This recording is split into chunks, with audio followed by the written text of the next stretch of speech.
ನಡುವೆ ಕದನ ಮುಂದುವರೆದಿದೆ. ಕದನ ವಿರಾಮ ಘೋಷಣೆಯ ಸುದ್ದಿ ಒಂದ್ ಕಡೆ ಇದ್ರೆ ಮತ್ತೊಂದು ಕಡೆ ಕದನ ಮುಂದುವರೆದಿರ್ತಕ್ಕಂಥದ್ದು.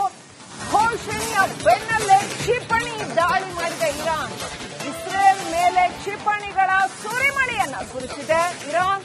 ದಕ್ಷಿಣ ಇಸ್ರೇಲ್ನ ಬೀರ್ ಶೇಬಾ ನಗರದ ಮೇಲೆ ದಾಳಿ ಮಾಡಿದೆ.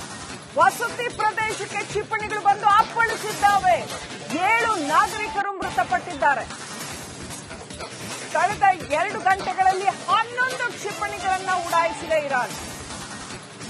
ಒಂದ್ ಕಡೆ ಟ್ರಂಪ್ ಸೋಷಿಯಲ್ ಮೀಡಿಯಾದಲ್ಲಿ ಬಡಾಯಿ ಕೊಚ್ಕೊಳ್ತಾ ಇದ್ದ ಹಾಗೇನೆ ಇನ್ನೇನು ಕದನ ವಿರಾಮ 2 ದೇಶಗಳ ಜನರು ಬಂದು ಮಾತನಾಡಿದ್ದಾರೆ, ಮುಖ್ಯಸ್ಥರು ಬಂದು ಮಾತನಾಡಿದ್ದಾರೆ.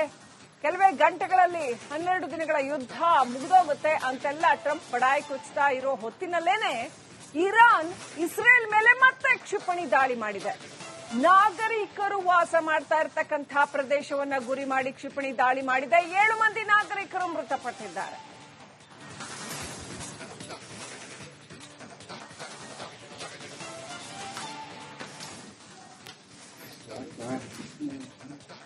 ಒಂದ್ ಕಡೆ ಟ್ರಂಪ್ ಜಗತ್ತಿಗೆ ತಾನೇ ಶಾಂತಿ ದೂತ ಅನ್ನೋ ಅರ್ಥದಲ್ಲಿ ಬಡಾಯಿ ಕೊಚ್ಕೊಳ್ತಾ ಇದ್ರೆ, ಯುದ್ಧ ನಿಂತೇ ಹೋಯ್ತು ಅಂತ ಬಡಾಯಿ ಕೊಚ್ಕೊಳ್ತಾ ಇದ್ರೆ, ಮತ್ತೊಂದ್ ಕಡೆ ಇರಾನ್ ಪ್ರಿಸೈಸ್ ಕ್ಷಿಪಣಿ ದಾಳಿ ಮಾಡಿದೆ ಇಸ್ರೇಲ್ ಮೇಲೆ. ಜನವಸತಿ ಪ್ರದೇಶದ ಮೇಲೆ ದಾಳಿ ಮಾಡಿದೆ. 7 ಮಂದಿ ನಾಗರಿಕರು ಮೃತಪಟ್ಟಿದ್ದಾರೆ. ಯುದ್ಧದ ಸರ್ವನಾಶ ಯಾವ ರೀತಿಯಲ್ಲಿ ಇದೆ ಅಂತ ನಮ್ಮ ದೃಶ್ಯಗಳಲ್ಲಿ ನೀವು ನೋಡ್ತಾ ಇದ್ದೀರಿ. ವಸತಿ ಕಟ್ಟಡಗಳು, ಜನ ಜೀವನ ಹೇಗೆ ಸರ್ವನಾಶ ಆಗಿದೆ ಅನ್ನೋದನ್ನ ನೋಡ್ತಾ ಇದ್ದೀರಿ.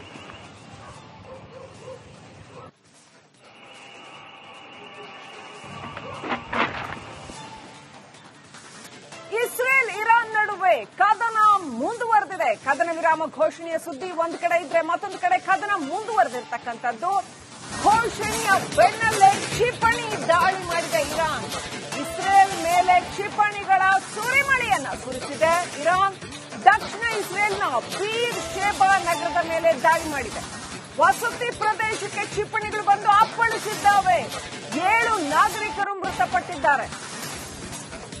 ಕಳೆದ 2 ಗಂಟೆಗಳಲ್ಲಿ 11 ಕ್ಷಿಪಣಿಗಳನ್ನ ಉಡಾಯಿಸಿದೆ ಇರಾನ್. ಒಂದ್ ಕಡೆ ಟ್ರಂಪ್ ಸೋಷಿಯಲ್ ಮೀಡಿಯಾದಲ್ಲಿ ಬಡಾಯಿ ಕೊಚ್ಕೊಳ್ತಾ ಇದ್ದ ಹಾಗೇನೆ ಇನ್ನೇನು ಕದನ ವಿರಾಮ 2 ದೇಶಗಳ ಜನರು ಬಂದು ಮಾತನಾಡಿದ್ದಾರೆ, ಮುಖ್ಯಸ್ಥರು ಬಂದು ಮಾತನಾಡಿದ್ದಾರೆ. ಕೆಲವೇ ಗಂಟೆಗಳಲ್ಲಿ 12 ದಿನಗಳ ಯುದ್ಧ ಮುಗಿದೋಗುತ್ತೆ ಅಂತೆಲ್ಲ ಟ್ರಂಪ್ ಬಡಾಯಿ ಕೊಚ್ತಾ ಇರೋ ಹೊತ್ತಿನಲ್ಲೇನೆ ಇರಾನ್ ಇಸ್ರೇಲ್ ಮೇಲೆ ಮತ್ತೆ ಕ್ಷಿಪಣಿ ದಾಳಿ ಮಾಡಿದೆ. ನಾಗರಿಕರು ವಾಸ ಮಾಡ್ತಾ ಇರತಕ್ಕಂತಹ ಪ್ರದೇಶವನ್ನ ಗುರಿ ಮಾಡಿ ಕ್ಷಿಪಣಿ ದಾಳಿ ಮಾಡಿದೆ. 7 ಮಂದಿ ನಾಗರಿಕರು ಮೃತಪಟ್ಟಿದ್ದಾರೆ.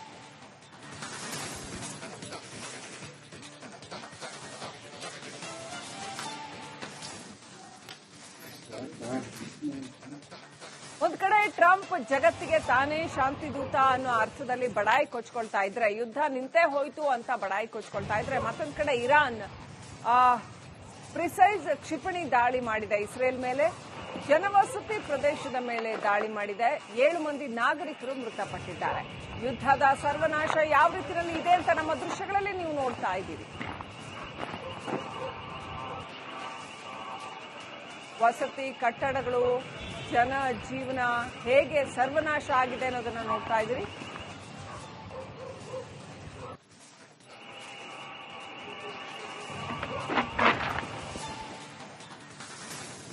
ಇಸ್ರೇಲ್ ಇರಾನ್ ನಡುವೆ ಕದನ ಮುಂದುವರೆದಿದೆ. ಕದನ ವಿರಾಮ ಘೋಷಣೆಯ ಸುದ್ದಿ ಒಂದ್ ಕಡೆ ಇದ್ರೆ ಮತ್ತೊಂದು ಕಡೆ ಕದನ ಮುಂದುವರೆದಿರ್ತಕ್ಕಂಥದ್ದು.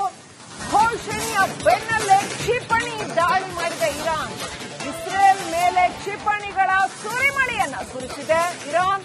ದಕ್ಷಿಣ ಇಸ್ರೇಲ್ನ ಬೀರ್ ಶೇಬಾ ನಗರದ ಮೇಲೆ ದಾಳಿ ಮಾಡಿದೆ. ವಸತಿ ಪ್ರದೇಶಕ್ಕೆ ಕ್ಷಿಪಣಿಗಳು ಬಂದು ಅಪ್ಪಳಿಸಿದ್ದಾವೆ. 7 ನಾಗರಿಕರು ಮೃತಪಟ್ಟಿದ್ದಾರೆ. ಕಳೆದ 2 ಗಂಟೆಗಳಲ್ಲಿ 11 ಕ್ಷಿಪಣಿಗಳನ್ನ ಉಡಾಯಿಸಿದೆ ಇರಾನ್.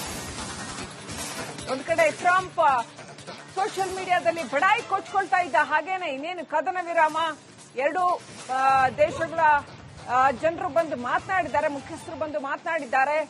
ಕೆಲವೇ ಗಂಟೆಗಳಲ್ಲಿ 12 ದಿನಗಳ ಯುದ್ಧ ಮುಗಿದೋಗುತ್ತೆ ಅಂತೆಲ್ಲ ಟ್ರಂಪ್ ಬಡಾಯಿ ಕೊಚ್ತಾ ಇರೋ ಹೊತ್ತಿನಲ್ಲೇನೆ ಇರಾನ್ ಇಸ್ರೇಲ್ ಮೇಲೆ ಮತ್ತೆ ಕ್ಷಿಪಣಿ ದಾಳಿ ಮಾಡಿದೆ.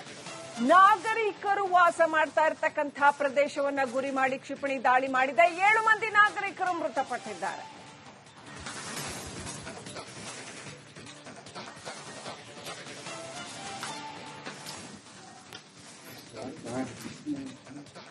ಒಂದ್ ಕಡೆ ಟ್ರಂಪ್ ಜಗತ್ತಿಗೆ ತಾನೇ ಶಾಂತಿ ದೂತ ಅನ್ನೋ ಅರ್ಥದಲ್ಲಿ ಬಡಾಯಿ ಕೊಚ್ಕೊಳ್ತಾ ಇದ್ರೆ, ಯುದ್ಧ ನಿಂತೇ ಹೋಯ್ತು ಅಂತ ಬಡಾಯಿ ಕೊಚ್ಕೊಳ್ತಾ ಇದ್ರೆ, ಮತ್ತೊಂದ್ ಕಡೆ ಇರಾನ್ ಪ್ರಿಸೈಸ್ ಕ್ಷಿಪಣಿ ದಾಳಿ ಮಾಡಿದೆ ಇಸ್ರೇಲ್ ಮೇಲೆ.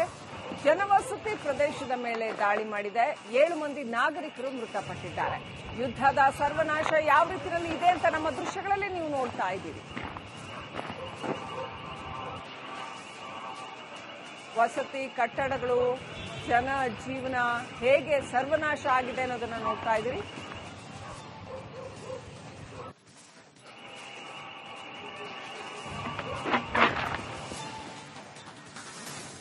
ಇಸ್ರೇಲ್ ಇರಾನ್ ನಡುವೆ ಕದನ ಮುಂದುವರೆದಿದೆ. ಕದನ ವಿರಾಮ ಘೋಷಣೆಯ ಸುದ್ದಿ ಒಂದ್ ಕಡೆ ಇದ್ರೆ, ಮತ್ತೊಂದು ಕಡೆ ಕದನ ಮುಂದುವರೆದಿರ್ತಕ್ಕಂಥದ್ದು. ಘೋಷಣೆಯ ಬೆನ್ನಲ್ಲೇ ಕ್ಷಿಪಣಿ ದಾಳಿ ಮಾಡಿದೆ ಇರಾನ್. ಇಸ್ರೇಲ್ ಮೇಲೆ ಕ್ಷಿಪಣಿಗಳ ಸುರಿಮಳೆಯನ್ನ ಸುರಿಸಿದೆ ಇರಾನ್. ದಕ್ಷಿಣ ಇಸ್ರೇಲ್ನ ಬೀರ್ ಶೇಬಾ ನಗರದ ಮೇಲೆ ದಾಳಿ ಮಾಡಿದೆ. ವಸತಿ ಪ್ರದೇಶಕ್ಕೆ ಕ್ಷಿಪಣಿಗಳು ಬಂದು ಅಪ್ಪಳಿಸಿದ್ದಾವೆ. 7 ನಾಗರಿಕರು ಮೃತಪಟ್ಟಿದ್ದಾರೆ. ಕಳೆದ 2 ಗಂಟೆಗಳಲ್ಲಿ 11 ಕ್ಷಿಪಣಿಗಳನ್ನ ಉಡಾಯಿಸಿದೆ ಇರಾನ್. ಒಂದ್ ಕಡೆ ಟ್ರಂಪ್ ಸೋಷಿಯಲ್ ಮೀಡಿಯಾದಲ್ಲಿ ಬಡಾಯಿ ಕೊಚ್ಕೊಳ್ತಾ ಇದ್ದ ಹಾಗೇನೆ ಇನ್ನೇನು ಕದನ ವಿರಾಮ, 2 ದೇಶಗಳ ಜನರು ಬಂದು ಮಾತನಾಡಿದ್ದಾರೆ, ಮುಖ್ಯಸ್ಥರು ಬಂದು ಮಾತನಾಡಿದ್ದಾರೆ. ಕೆಲವೇ ಗಂಟೆಗಳಲ್ಲಿ 12 ದಿನಗಳ ಯುದ್ಧ ಮುಗಿದೋಗುತ್ತೆ ಅಂತೆಲ್ಲ ಟ್ರಂಪ್ ಬಡಾಯಿ ಕೊಚ್ತಾ ಇರೋ ಹೊತ್ತಿನಲ್ಲೇನೆ ಇರಾನ್ ಇಸ್ರೇಲ್ ಮೇಲೆ ಮತ್ತೆ ಕ್ಷಿಪಣಿ ದಾಳಿ ಮಾಡಿದೆ. ನಾಗರಿಕರು ವಾಸ ಮಾಡ್ತಾ ಇರತಕ್ಕಂತಹ ಪ್ರದೇಶವನ್ನ ಗುರಿ ಮಾಡಿ ಕ್ಷಿಪಣಿ ದಾಳಿ ಮಾಡಿದೆ. 7 ಮಂದಿ ನಾಗರಿಕರು ಮೃತಪಟ್ಟಿದ್ದಾರೆ.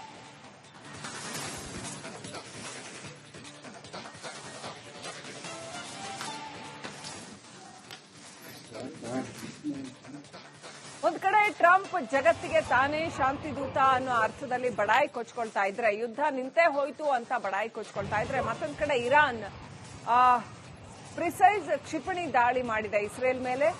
ಜನವಸತಿ ಪ್ರದೇಶದ ಮೇಲೆ ದಾಳಿ ಮಾಡಿದೆ. 7 ಮಂದಿ ನಾಗರಿಕರು ಮೃತಪಟ್ಟಿದ್ದಾರೆ.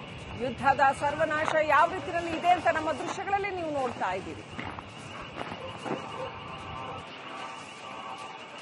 ವಸತಿ ಕಟ್ಟಡಗಳು, ಜನ ಜೀವನ ಹೇಗೆ ಸರ್ವನಾಶ ಆಗಿದೆ ಅನ್ನೋದನ್ನ ನೋಡ್ತಾ ಇದ್ದೀರಿ.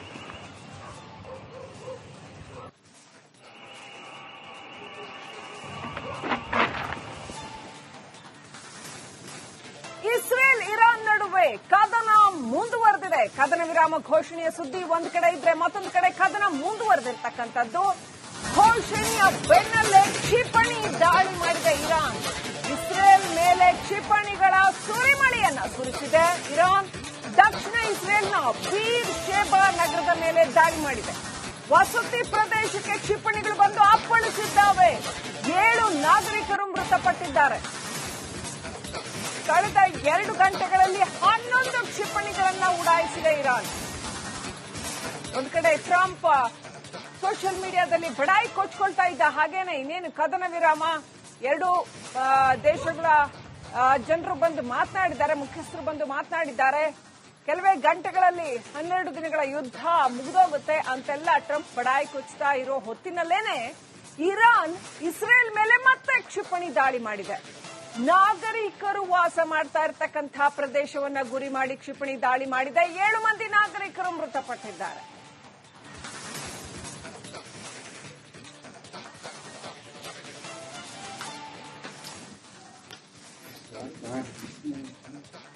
ಒಂದ್ ಕಡೆ ಟ್ರಂಪ್ ಜಗತ್ತಿಗೆ ತಾನೇ ಶಾಂತಿ ದೂತ ಅನ್ನೋ ಅರ್ಥದಲ್ಲಿ ಬಡಾಯಿ ಕೊಚ್ಕೊಳ್ತಾ ಇದ್ರೆ, ಯುದ್ಧ ನಿಂತೇ ಹೋಯ್ತು ಅಂತ ಬಡಾಯಿ ಕೊಚ್ಕೊಳ್ತಾ ಇದ್ರೆ, ಮತ್ತೊಂದ್ ಕಡೆ ಇರಾನ್ ಪ್ರಿಸೈಸ್ ಕ್ಷಿಪಣಿ ದಾಳಿ ಮಾಡಿದೆ ಇಸ್ರೇಲ್ ಮೇಲೆ.